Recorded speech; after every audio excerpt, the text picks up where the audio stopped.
Bonjour à toutes, bonjour à tous. Une émission privilège aujourd'hui parce qu'on est dans l'atelier de Triomphe France où nous attendent deux nouveaux modèles pour des essais privilégiés. On va d'abord essayer cette Trident 660, la nouveauté de l'année chez Triomphe, un superbe modèle d'entrée de gamme. Et puis on va aussi pouvoir essayer, on va avoir le privilège d'essayer cette Rocket 3R qui dispose du plus gros moteur de série au monde, un 2500 cm3 3 cylindres. On va se diriger depuis cet atelier de Triomphe France, on va se diriger du côté de Toulouse chez Thierry, Triomphe Toulouse, un passionné qui a de superbes bécanes. On va vous emmener à la découverte de ces motos et là-bas dans la rubrique Web Atelier, on va découvrir comment transformer une Daytona en moto de course et enfin on vous fera découvrir une nouvelle rubrique, comment entretenir son casque. Allez venez, ça sera passionnant.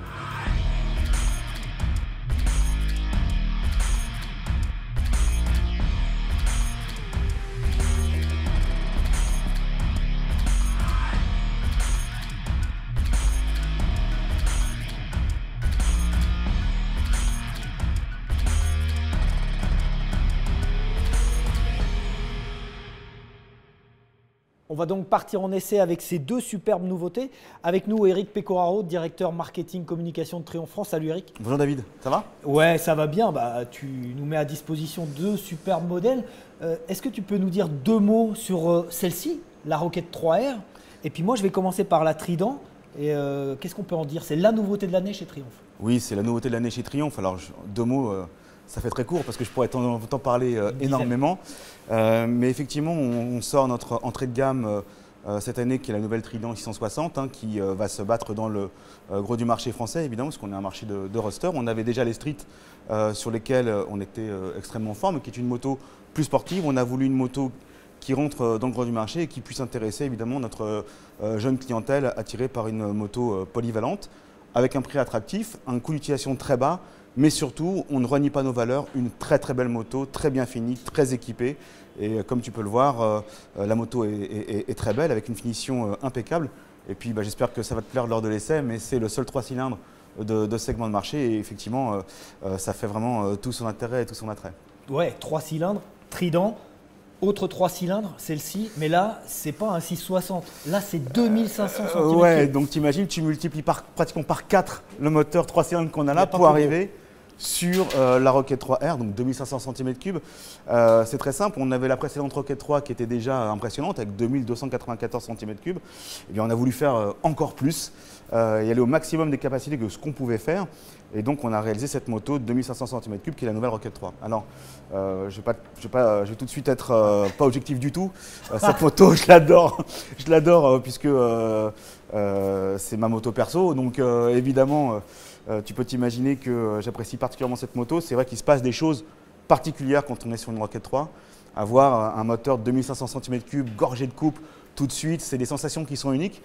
Si vous ne l'avez pas encore fait, vraiment j'attire votre attention sur le fait qu'il faut absolument essayer au moins une fois ça pour se rendre compte de ce que c'est. Et puis la moto, comme tu vois, c'est une véritable sculpture, on dirait presque un concept bike, tellement il n'y a rien qui dépasse, c'est limite une maquette. Oui, mais toi, tu as la version TFC, la version carbone, truffée de carbone, là c'est un privilège. Oui, mais peu importe, ce que je veux dire par là, la base mécanique, c'est la même. Et quand tu vois la moto, la Rocket 3R, qui n'est pas la TFC, mais c'est encore une fois, la finition reste similaire. Et on a voulu, encore une fois, donner un rendu extrêmement pur d'une moto, beaucoup plus compact que par le passé. Et tu vas voir qu'en dynamique, c'est très sympa.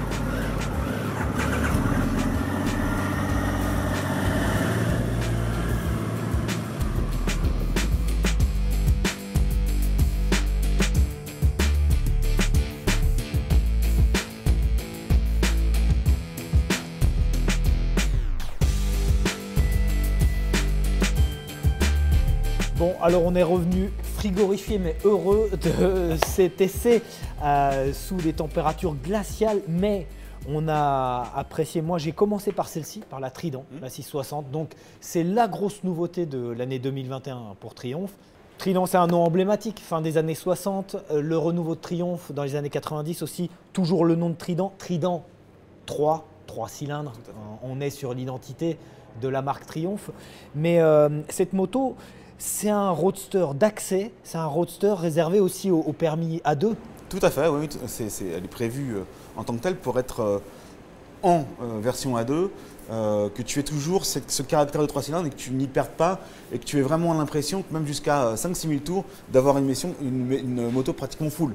Alors c'est une moto, hein, quand la prise en main évidemment, elle est base de selle, la position de conduite très ergonomique et tout de suite il y a du punch, c'est grâce aux 3 cylindres.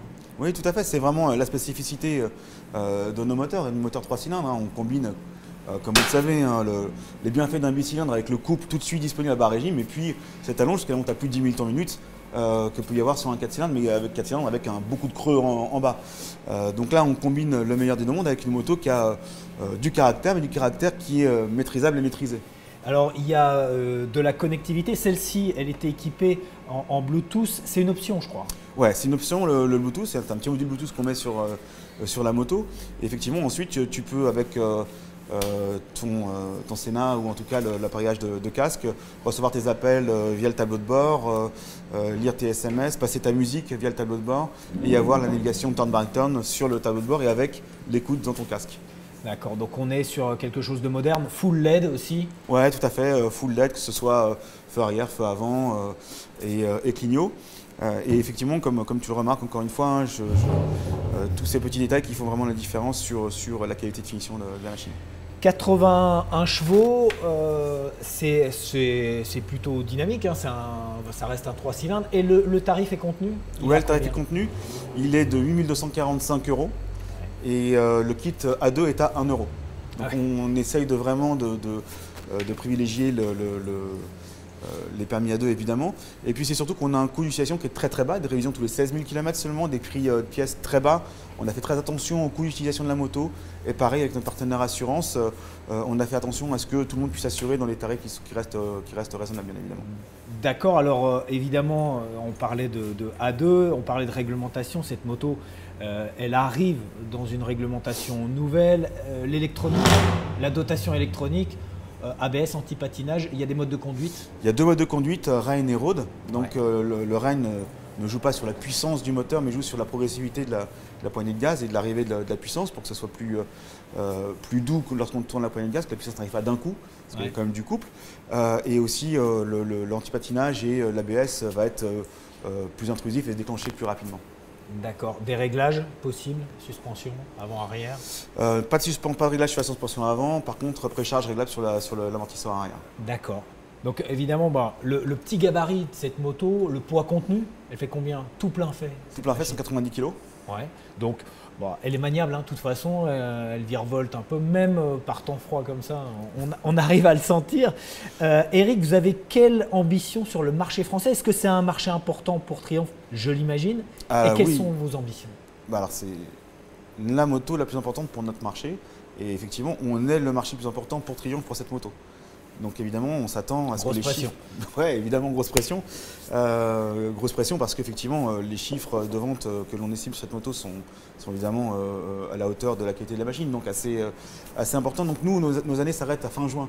Donc, on peut encore jouer sur la fin d'année, selon les chiffres qui vont arriver. Mais effectivement, sur la première partie de l'année, on a plus de 1200 motos qui arrivent. Oui, d'accord. Donc c'est un nombre important. Les concessionnaires la livrent déjà et j'imagine que… Elle est en concession, elle est à l'essai en concession dès aujourd'hui. Les premiers échos qu'on en a, qu'on avait déjà au terme de vente, c'est que ça part extrêmement vite. Donc on est plutôt même… Vous arrivez à fournir? On arrive à fournir, je ne sais pas pour combien de temps, mais en tout cas, c'est ce qui nous va permettre de jouer sur la deuxième partie de saison. Si vraiment ça reste sur cette lancée-là, on va continuer d'accélérer. On peut désactiver là, le mode? Tu peux y aller, tu peux désactiver. Bon, je vais essayer. En attendant, on regarde les actus. Les actus, on commence bien évidemment par Triumph. En 2021, ça donne quoi, Eric, Triumph? Bien écoute, en 2021, on a une grosse année, évidemment perturbée par le Covid, mais comme toutes les marques, comme toutes les entreprises, malgré tout, on est dans un secteur moto qui est porteur. Et c'est vrai que dès qu'on a un peu la possibilité de bouger, on a envie de liberté, on a envie de partage, on a envie de voyage et de découvrir, et c'est des valeurs parfaites pour notre monde de la moto qui appellent à ça. Et donc le marché, on s'attend à ce que le marché soit bon en 2021 si la situation sanitaire n'est pas dégradée comme elle a pu l'être l'année dernière. Et puis pour nous, c'est une très grosse année produit parce que évidemment, on lance notre Trident qui devrait encore une fois nous faire progresser. 2020, malgré le Covid, on est sur une année record pour Triomphe. On est une rare marque à progresser sur la France et même au niveau international. Et puis 2021, on s'attend encore une fois à progresser par rapport à cette année record. Donc important avec ce nouveau Trident, mais aussi le nouveau Speed Triple 1200 RS que nous venons de présenter. Qu'on attend avec impatience, qui va bientôt être dans les showrooms dès la mi-avril. Une moto évidemment qui reste un Speed Triple, qui a évolué depuis 1994, mais qui est malgré tout toujours reconnaissable et qui a toujours son gros caractère. Et là, avec un moteur complètement remanié, un châssis complètement remanié, il n'y a pas une pièce commune entre les deux motos. C'est une véritable nouveauté et évidemment, on s'attend à un gros succès de ces machines-là. Et puis, on renouvelle aussi toute une gamme classique. On a annoncé ça il y a très peu de temps. On va présenter les motos à partir du 23 février.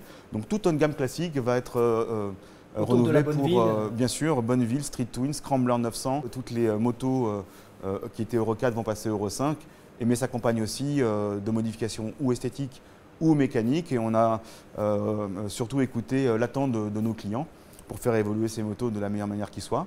Et puis ensuite, en fin d'année 2021, pour l'année calendaire, on va avoir encore de grosses annonces à faire. Donc une année bien chargée pour nous. Eric, j'imagine que le réseau attend avec impatience les nouveautés Triumph. Comment il réagit ce réseau à ces nouveautés? Écoute, on a la chance d'avoir un réseau extrêmement performant qu'on aime profondément et dont on est très fier. On a un réseau de concessionnaires qui suit réellement ce que l'on souhaite faire avec eux. Donc on progresse tous ensemble et on a compris que c'est un partenaire réellement gagnant-gagnant, que si eux avancent au même pas que nous et avec nous, on sera gagnants tous ensemble. Dans votre réseau, est-ce que vous prévoyez de continuer les opérations de promotion des customisations? Bien sûr, on a actuellement en cours un Speed Twin Project qu'on voulait présenter sur le Salon de Lyon. Oui. Malheureusement, le Salon de Lyon sera en virtuel. Donc on proposera peut-être certaines des motos en live. Mais ils auront la possibilité aussi d'emmener ces motos sur le Wheels on Wave et donc dans ce cas, nous accompagner et d'être présents et de présenter au public leur création. Donc évidemment, on continue de travailler avec notre réseau sur les customisations de motos. Alors justement, nous, on va reparler du Salon de Lyon dans les tops et on est allé voir un concessionnaire qui s'est beaucoup impliqué dans les customisations. Du côté de Toulouse, on est allé chez Triumph Toulouse voir Thierry et puis il nous a réservé quelques merveilles. On y va tout de suite dans le sud-ouest à Toulouse.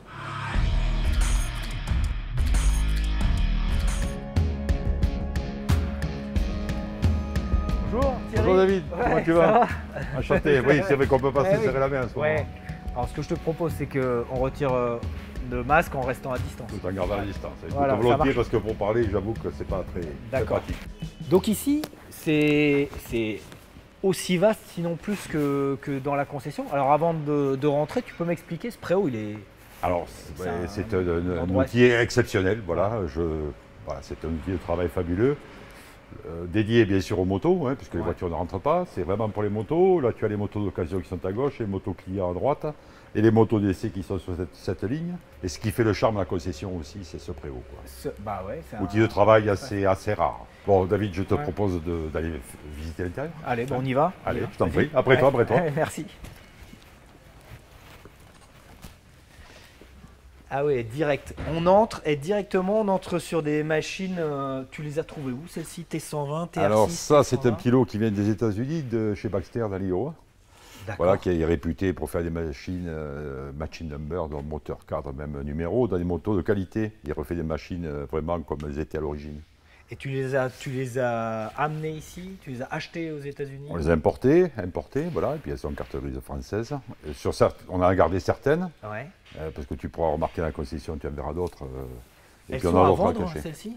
Alors ces 3 sont à vendre, effectivement. D'accord. Tout à fait. Tu as une T120R ici, moto assez rare, Ouais. et qui est vraiment en état concours. Tu as ici une TR6 de 72, Ouais.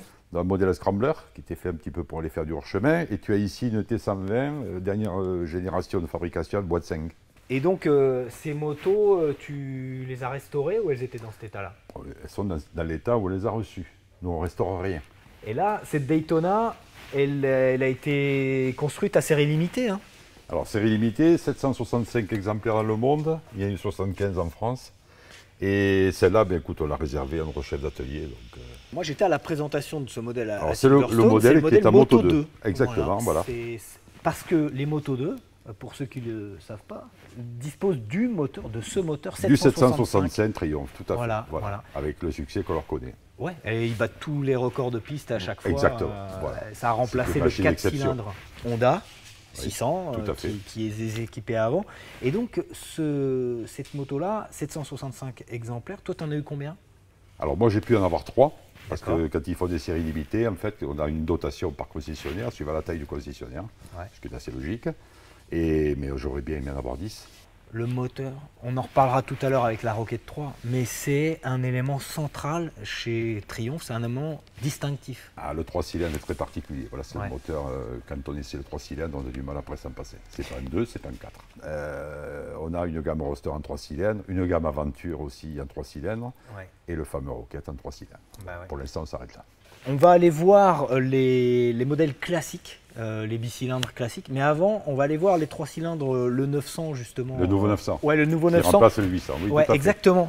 Que j'ai Alors, pu Que tu as pu essayer. essayer. Voilà, Ouais. donc ici tu as des versions rallye, parce que là, malheureusement, je n'ai pas de GT en stock. Le Oui. GT était la version un petit peu plus route. Ouais. Donc là, tu as la version rallye, voilà, qui a vraiment, qui est une superbe moto et qui se vend extrêmement bien. Voilà. Son concurrent à la Tiger, c'est quoi? C'est la MT-09 Tracer? C'est plusieurs Tu as la motos. MT-09, il y a beaucoup de machines. Tu peux avoir Ouais. l'Africa Twin, mais enfin, Ouais. aucune n'arrive à ce niveau d'équipement quand même. Hein. On est vraiment une machine d'exception en matière d'équipement embarqué, en termes de freinage, en termes de vélocité, le poids, une moto légère. Ouais. Qui en fait vraiment une moto, un petit peu le couteau suisse du Trail 900. Quoi. Ouais, Et on ouais. a une Alors, vraie légitimité à ce domaine. justement, on va aller voir des bicylindres. Là, on va parler de bicylindres parce qu'on a parlé des 3 cylindres, Voilà. la Daytona, on a vu le 3 cylindres Adventure. On reviendra aux 3 cylindres avec la Rocket, mais en attendant, on va aller se diriger du côté des bicylindres et j'ai des petites questions à te poser. Alors, on va s'arrêter là, on va s'arrêter sur ce modèle là, un peu particulier. Alors, on en a fait beaucoup hein, sur celui-ci. On l'a vu sur TF1 notamment. Oui, Ouais. avec, enfin, il y avait un reportage assez important sur des prépas, et puis, mais une grosse partie consacrée à celle-ci qu'il considérait comme un petit peu exceptionnelle, ou un peu folle, mais voilà. Bah, moi, je me rappelle avoir écrit un article dans Moto Heroes sur cette moto. Donc, c'est le Bobster, le fameux Bobster. Il a participé fait. à la course, à la Drag Alors, Race de Montlhéry. Tout Il à a fait. gagné. Alors, on l'a préparé pour une opération triomphe, enfin pour la Drag Race de Montlhéry. Et puis on s'est un peu piqué au jeu, donc j'ai fait développer un compresseur en Angleterre, Ouais. qui est une pièce assez unique que tu vois ici. Complètement impressionnant. Voilà, qui donne un peu, qui la gave de puissance. Et puis on a fait une grosse prépa, et puis en faisant participer nos partenaires, parce que j'ai la chance d'avoir à proximité un très bon peintre, Ouais. une très bonne sellière. Ah, la peinture, Voilà, c'est magnifique. Hein. Voilà, C'est- tu vois, même avec des petites originalités. Hein. Ouais, ouais. Aimantée, voilà, et ça fait une machine qui a fait ses preuves. Elle a non seulement été primée. Alors, pour l'esthétique. elle a gagné Montlhéry, elle a été primée esthétiquement, elle a gagné Montlhéry, et puis ben, dans la foulée, on est allé courir pour les contestants à Glemzec. Ouais. On a fini 4e Sultan sur of une. Sprint, c'est ça? Hein Sultan of Sprint, c'est ça? Tout à fait. Voilà. Et ben, on a perdu un demi-pneu, hein, puisque c'est le 8e de miles, donc ça passe sur la ligne d'arrivée. Ouais, ouais, Voilà, le mais enfin, on a podium. battu deux champions du monde, donc on était assez fiers de notre Combien la puissance? Vous l'avez mesuré? 131 chevaux à la roue, Ouais. pour une base de 77 chevaux d'origine. Alors bon, cette moto, elle est particulière. Hein, c'est une Voilà, prépa ne pas mettre complète. à toutes les mains. Tout à fait.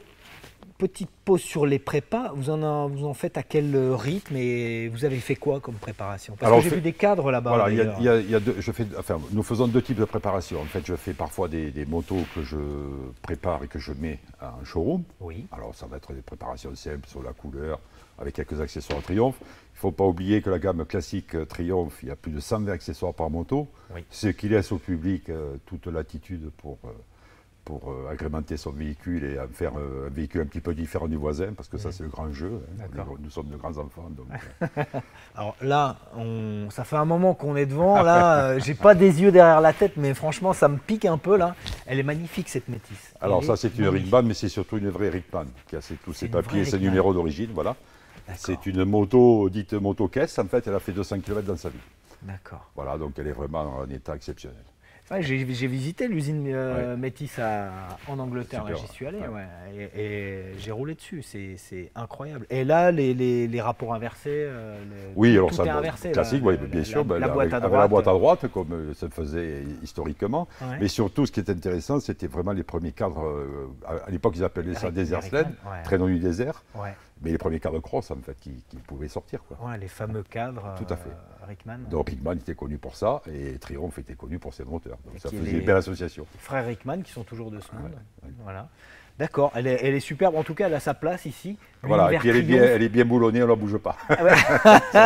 L'univers anglais, l'univers british. Oui.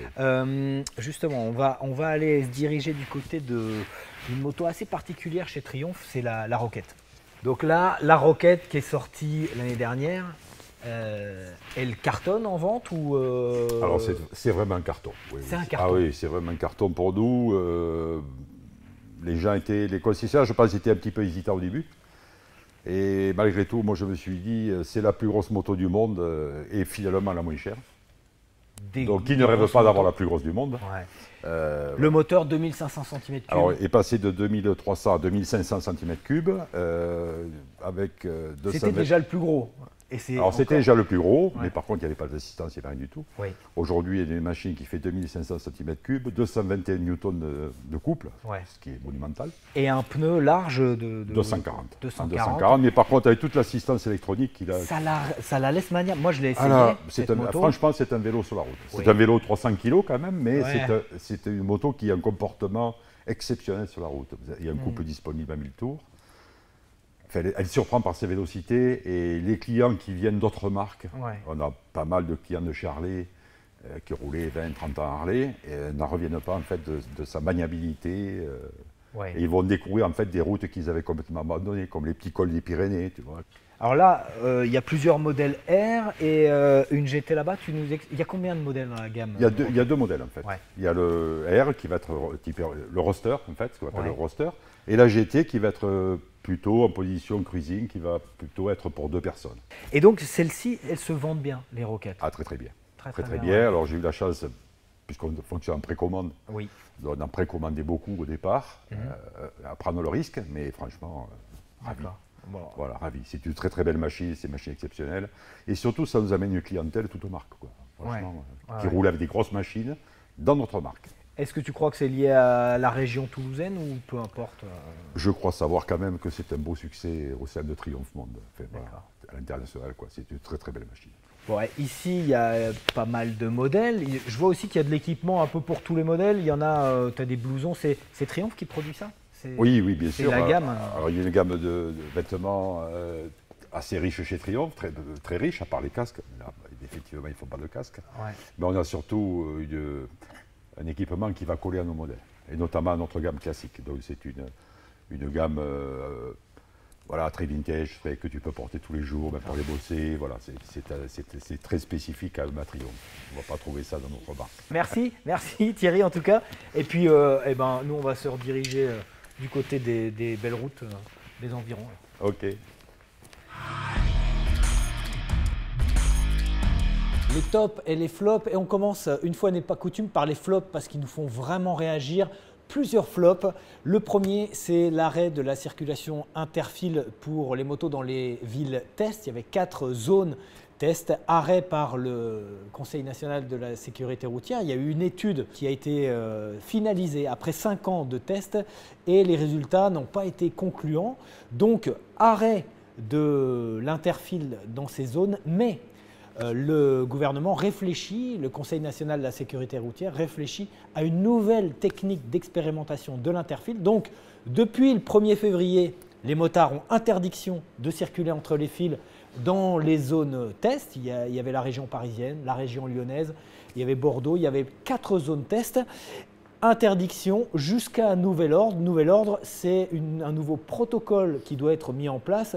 Important aussi de ne pas voir chez les motards les seuls responsables des accidents, y compris en interfile. On en arrive au deuxième flop puisque le Conseil national de la sécurité routière a étudié aussi le comportement des motards et les stigmatise. Donc ça a donné lieu à un refus clair et net de la FFM, de la FFMC, du Code des Verts, de la MDM, de refuser les conclusions du Conseil national de la sécurité routière qui considère que les motards sont souvent responsables alors que les études d'accidentologie, les statistiques sont faites de manière peu poussée. On y reviendra bien sûr dans Sans concession. On va passer au top maintenant, un peu plus de sourire avec les tops. Et on parlait de sécurité.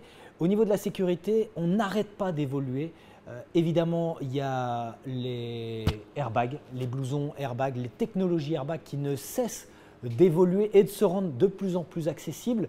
Alors avec le spectre de l'obligation de porter un airbag, parce que la sécurité routière guette le moment où ça va être suffisamment accessible.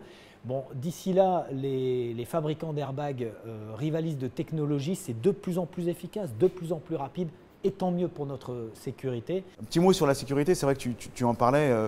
Je trouve que la moto a fait aussi beaucoup de progrès sur la sécurité, que ce soit les éléments, chaque constructeur a mis beaucoup d'énergie et d'investissement pour rendre les motos plus sûres avec l'ABS obligatoire, les antipatinages.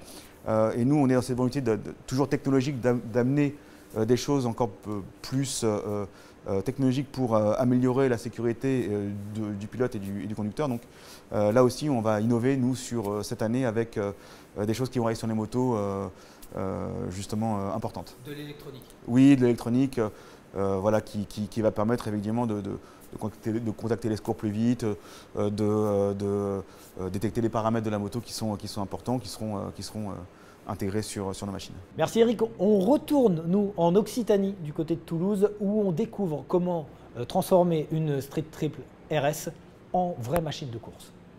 Avec la concession Honda 7e Avenue et après tirage au sort, gagnez le tout nouveau Forza 750. Dès maintenant, retirez votre ticket à 10 € à la concession 7e Avenue ou en ligne. Tous les bénéfices seront reversés à l'association Handicap Motard Solidarité.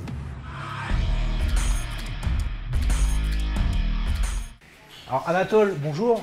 C'est toi le propriétaire de la Triumph Daytona Moto 2 qu'on a vu là-bas? Tout à fait. Ouais. Donc j'ai la chance de pouvoir jouir de cette moto sur circuit. Donc voilà, une moto très performante, vraiment très sympathique et vive à conduire. D'accord. Le circuit, il y a quoi? Il y a Pau, il y a Nogaro, Albi aussi. Pau, Nogaro, Albi qui est en stand-by pour l'instant, ce qui est dommage parce qu'on est quand même très proche pour des questions d'homologation, mais qui reprendra incessamment sous peu pour refaire de belles journées là-bas. Donc sur ce pont, on a une Street RS 765. Anatole, tu me parais tout indiqué pour nous dire ce qu'il faut virer ou ajouter sur une moto comme ça, qui est un roadster, pour faire de la piste. Alors, le premier stade, le minimum, qu'est-ce qu'il faut virer au début? Donc déjà, on a la chance d'avoir une moto, une des plus performantes du marché en roadster, donc pour faire du circuit, une des plus efficaces sur circuit au niveau des roadsters. Elle a déjà donc pas mal de choses qui sont déjà dessus, comme le shifter up and down. On a donc également des super pneumatiques qui sont des Super Corsa de série.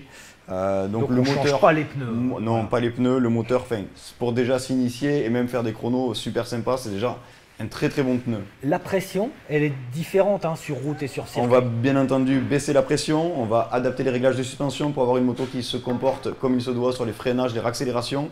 On a pour ceci sur le guide d'utilisateur Triumph des pré-réglages route, sport et circuit. Donc on va utiliser le mode circuit pour la Street RS. Et qui a donc des suspensions de qualité, Ollis derrière, show haut de gamme à l'avant, Brembo M50, freinage radial et puis mètre cylindre de frein réglable en progressivité. Donc on a vraiment un super outil pour donc performer sur circuit. Et ça, c'est la Street RS. Le modèle de base de Street ne possède pas l'amortisseur Rollins, ni le Showa à l'avant, c'est ça? Tout à fait. Alors, elle n'a pas l'amortisseur Rollins, ça va quand même de la suspension réglable, mais par contre, un petit peu moins performante ou un petit peu moins de ressenti pour les pilotes vraiment initiés et en termes de qualité de remontée d'informations. D'accord. Sur Donc, circuit notamment, hein, plutôt sur route, les deux, on ne sait pas laquelle vraiment est laquelle, hein, mais sur circuit, on arrive à voir la différence. est-ce qu'il y a un chrono embarqué là, sur celle-ci? Alors non, celle-ci n'a pas de chrono embarqué, on a le chrono au tableau de bord, mais il faut appuyer sur le bouton à chaque passage des lignes. L'appel de phare? À l'appel de phare, il me semble que c'est l'appel de phare. Et alors, donc celle-ci, elle est prête à rouler, il faut quand même virer des trucs, j'imagine. Alors, pour préparer sa moto sur circuit, on va enlever les rétroviseurs, bien entendu, hein, qui n'ont pas grand-chose à faire sur une moto pour faire du circuit. On va enlever les clignotants, la bavette, si possible, déjà pour lui donner un super style, et puis bon, ça fait toujours un petit peu de bois en moins. Les cale-pieds arrière, bien entendu, pareil, qui n'ont rien à faire sur circuit. Tout ça, c'est facile à virer, hein, c'est quelques boulons. Tout à fait, quelques boulons, deux boulons, quelques boulons pour l'arrière, une petite fiche à débrancher pour le support de plaque et 2 vis pour les clignotants. Pour les clignotants et les rétroviseurs. Et après, la moto est déjà extrêmement performante et quasiment prête à rouler. Pour passer encore à un stade dans la compétition, pas dans la compétition, mais dans le sport, pour rouler sur circuit, bon, évidemment, il ne faut pas changer les pneus sur celle-ci, pas changer l'amortisseur, mais est-ce qu'on peut changer les durites de frein, par exemple? Alors, sur celle-ci, pour passer à un stade, on peut changer les pneumatiques parce que c'est quand même des pneumatiques de route. Donc, on va pouvoir passer sur des pneumatiques plutôt type slick. Ouais. Après, on va devoir du coup freiner les vis pour pouvoir donc être homologué sur des compétitions. Pour les compétitions. On va pouvoir, les durites de frein sont déjà donc radiales, donc là on va pas, des jeux durites aviation. Donc on va là, pouvoir. C'est déjà de la durite C'est aviation. déjà de la durite aviation d'origine. Les mètres cylindres de frein est de qualité, le freinage également, les suspensions extrêmement bonnes. Et après, on peut donc se permettre d'aller faire donc un réglage sur mesure chez un préparateur si on le souhaite, pour vraiment avoir peaufiné ces réglages de suspension. Alors justement, au chapitre du freinage, il y a l'ABS, c'est obligatoire sur la route. Fait. Comment on le désactive? C'est facile? Alors maintenant, sur les motos Euro 5, l'ABS n'est plus désactivable. On ne peut plus l'enlever. Les anciennes Street RS étaient donc disposées, on pouvait enlever l'ABS, qui était sympathique. J'ai utilisé la Street RS sur circuit sans ABS. Et sur la Daytona, elle est comme les Street nouvelles 2020, il n'y a pas d'ABS. Mais avec un bon pneu et un bon freinage progressif, des suspensions bien réglées, on n'a pas de blocage de roue avant, du coup pas de déclenchement d'ABS et on peut rentrer en stoppie dans des petits virages sans que ça déclenche. Ouais, l'électronique est très évoluée. L'électronique est très évoluée, on ne le sent pas du tout. Et l'anti-patinage, on peut le désactiver? L'anti-patinage, on peut par contre le désactiver. Bon, merci Anatole, merci pour ces conseils. Et puis ça nous donne envie d'y aller, hein, d'y retourner. Eh bien, avec grand plaisir. Ouais, il faut essayer. Ça marche, merci. Avec plaisir, à bientôt.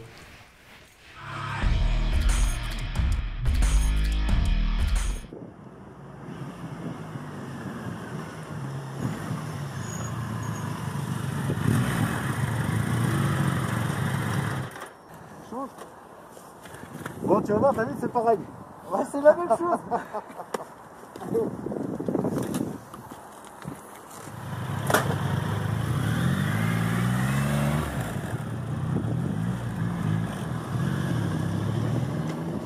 Alors, la deuxième partie de l'essai avec cette énorme Rocket 3R, le gros morceau.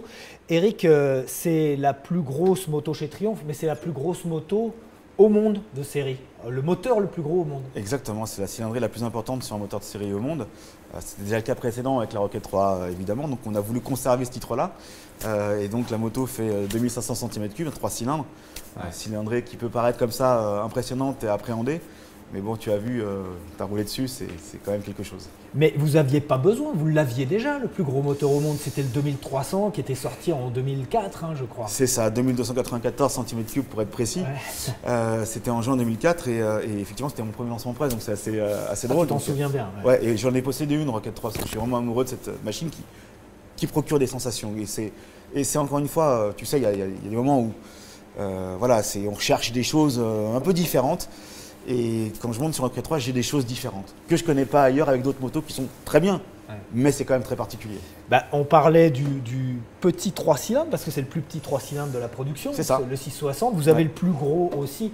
3 cylindres, c'est l'ADN de Triumph. Vous n'êtes pas le seul à faire des 3 cylindres. Il y a des Japonais qui font des 3 cylindres, des Italiens qui font des 3 cylindres. Vous êtes, ça fait partie un peu de votre ADN. Ah bah, ça fait complètement partie de notre ADN. Quand on est revenu sur le Triumph moderne, on va dire, dans les années 90, en 1990, en octobre, au centre de Cologne, on a été les seuls de la production moderne à faire les 3 cylindres. Et on est resté seul pendant un long moment. Ouais. Et effectivement, après, d'autres marques japonaises et italiennes nous ont copiés et ont fait aussi, ils sont revenus sur les 3 cylindres. Preuve qu'on avait raison. Ils ont fait de très bonnes motos et de très bons moteurs aussi, évidemment. Mais effectivement, ça fait partie de notre ADN intrinsèque depuis 30 ans.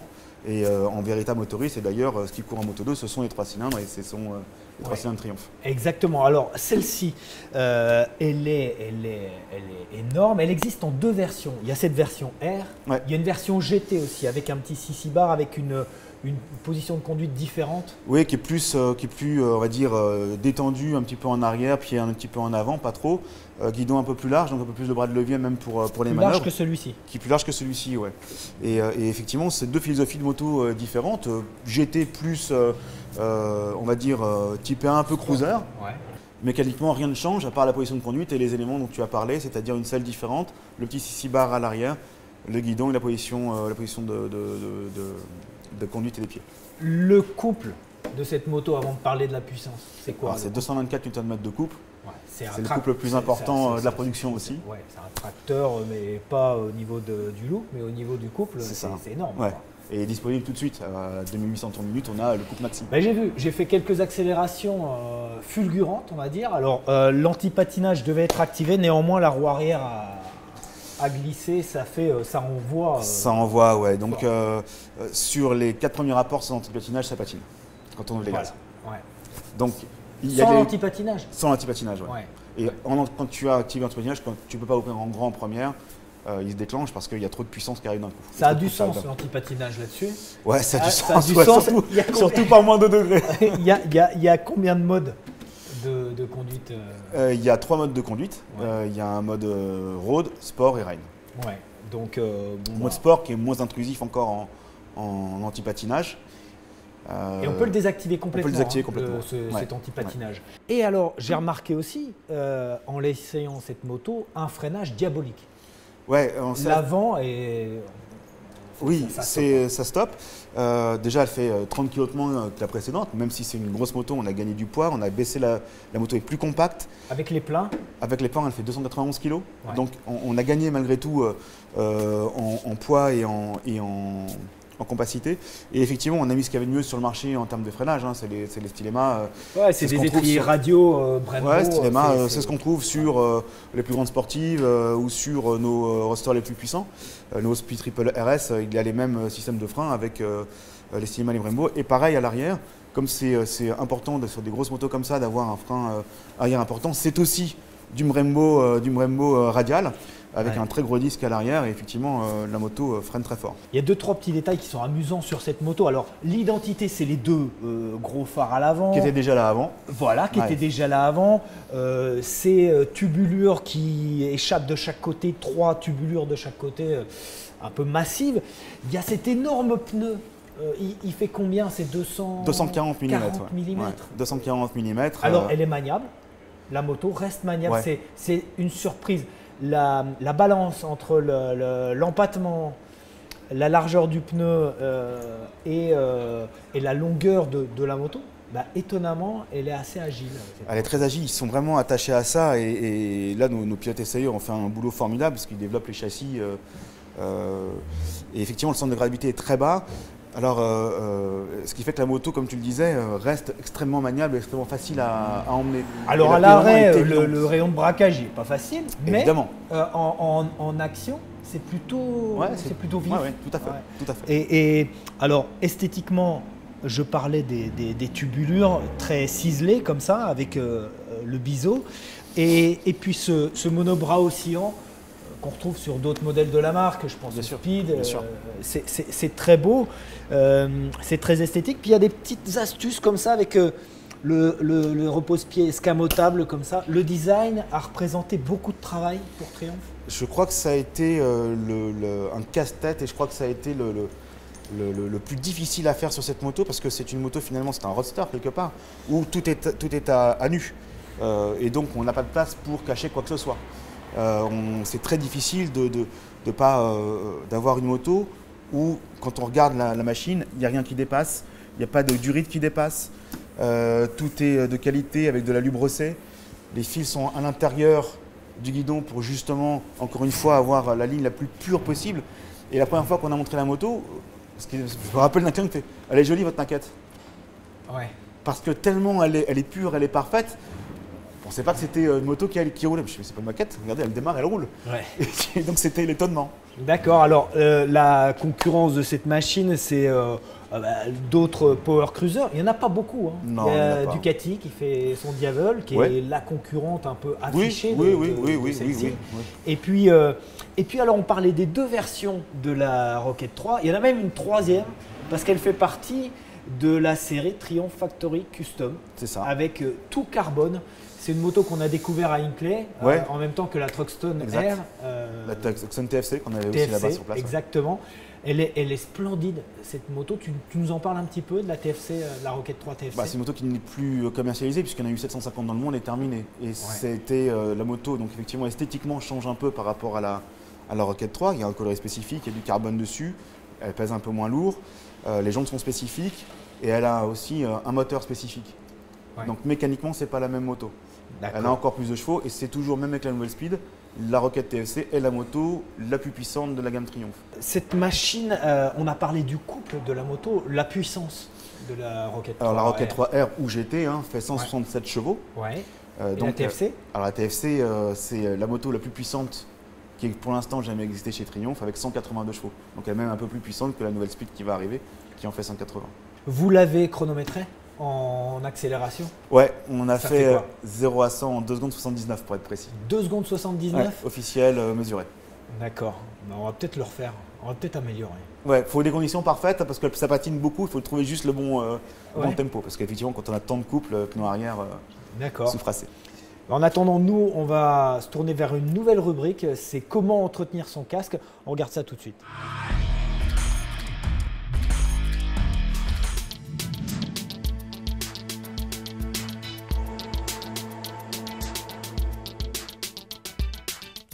Bonjour à toutes et à tous. Dans cette vidéo, nous allons vous montrer comment démonter, remonter et régler l'écran de votre casque Shoei. Alors pour démonter l'écran, c'est très simple. Vous l'ouvrez en grand et vous avez des petites gâchettes de chaque côté des platines sur lesquelles vous appuyez, hop, et vous dégrafez votre écran. Pareil de l'autre côté, on appuie sur la gâchette et on dégrafe l'écran.